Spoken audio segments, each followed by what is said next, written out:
Olá, meus queridos, boa noite, graça e paz. Queria meditar um pouquinho na palavra do Senhor com vocês, uma palavra que o Senhor já tem me dado e já tem um bom tempo. E eu queria hoje, de alguma forma, liberar aquilo que veio ao meu espírito. E não é uma palavra difícil de se entender, não é um livro difícil de... Todos nós já ouvimos falar no Salmo 23, né? Como nós conhecemos. E eu queria recitar com você e queria deixar duas coisas dentro desse salmo. Deixa eu ler com você rapidamente, que diz assim: O Senhor é meu pastor, nada me faltará. Deitar-me faz em verde pasto, conduz-me mansamente às águas tranquilas, refrigera minha alma, guia-me pelas veredas da justiça, por amor do seu nome. Ainda que eu andasse pelo vale da sombra da morte, eu não temerei mal algum, porque tu estás comigo, a tua vara e o teu cajado me consola.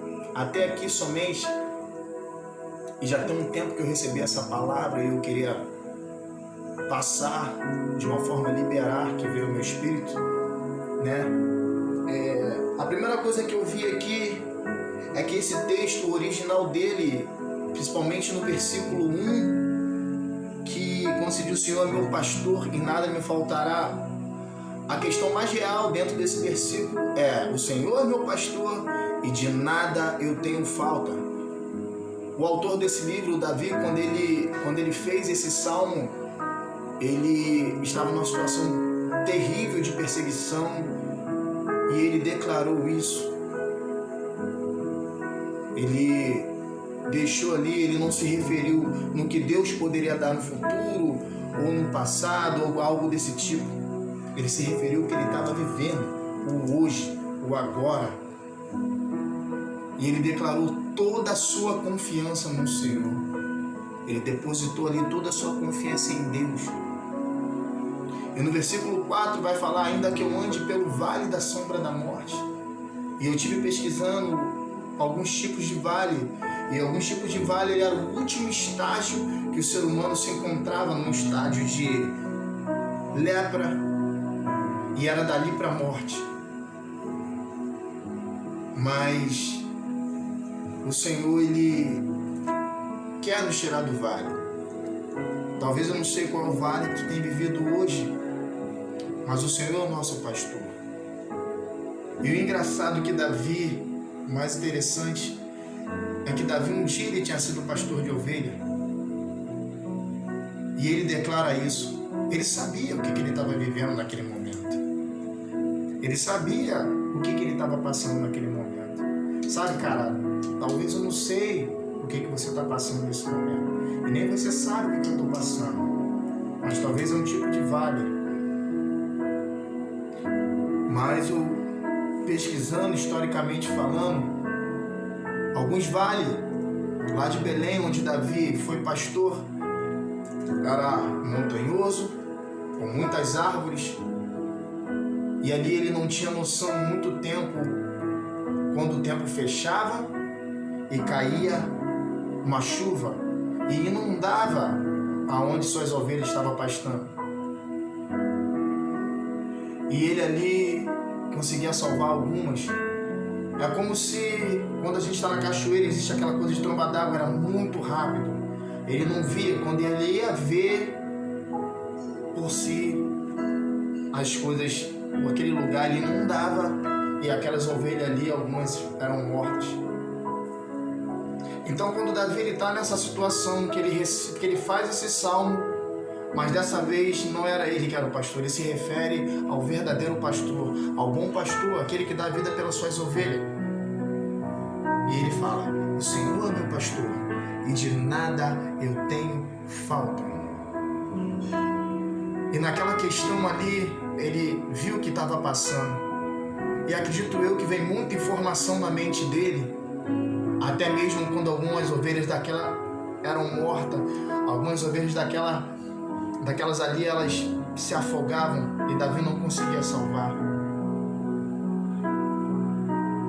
E quando essa palavra veio até mim, falando sobre a minha geração, falando sobre alguma geração.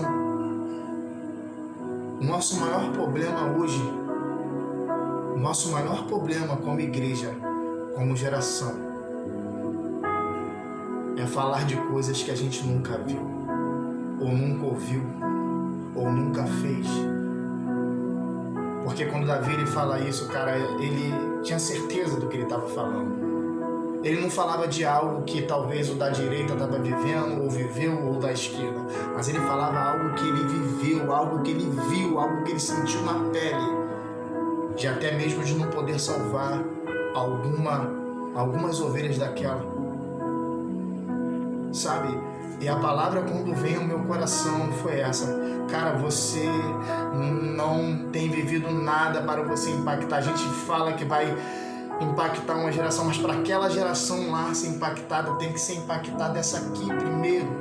Essa aqui precisa viver, essa aqui precisa ver, essa aqui precisa ouvir, essa aqui precisa sentir, essa aqui precisa chorar, para depois nós pegarmos isso aqui e levarmos lá para fora e deixar plantado naquele lugar. Sabe, há um caminho a seguir, cara, há um caminho, um percurso muito grande. E nesse percurso existem muitas coisas. Mas quando essa palavra ela veio direto no meu coração, ela falou sobre a minha geração. Sabe, porque você não pode dar aquilo que você não tem, cara. Você não pode dar aquilo que você não tem. Senão você anuncia uma propaganda enganosa. E uma das falhas da nossa geração é propagar aquilo que a gente não tem visto. É propagar aquilo que a gente não tem sentido na pele. Mas eu acredito que existem pessoas, eu acredito que existem homens e mulheres de Deus que têm sido levantados para esse tempo.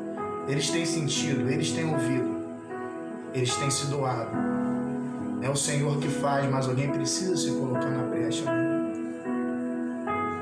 Então que essa palavra ela possa refletir ao teu coração. Viva primeiro. Tenta viver aquilo para você falar com mais autoridade no assunto. Para você poder demonstrar que realmente tem sido aquilo que você tem passado. Porque senão seremos apenas mais uma geração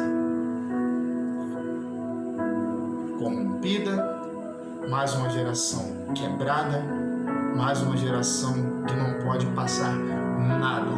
Ou se passar, não vai passar aquilo que é você. E existe coisa que é você, cara. É você. É você.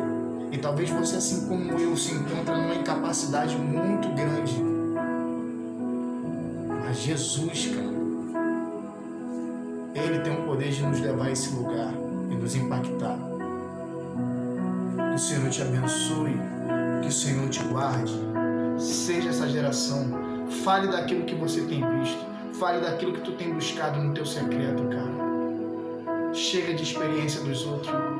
Viva você o que Deus quer viver na tua vida. Em nome de Jesus, que Deus te abençoe.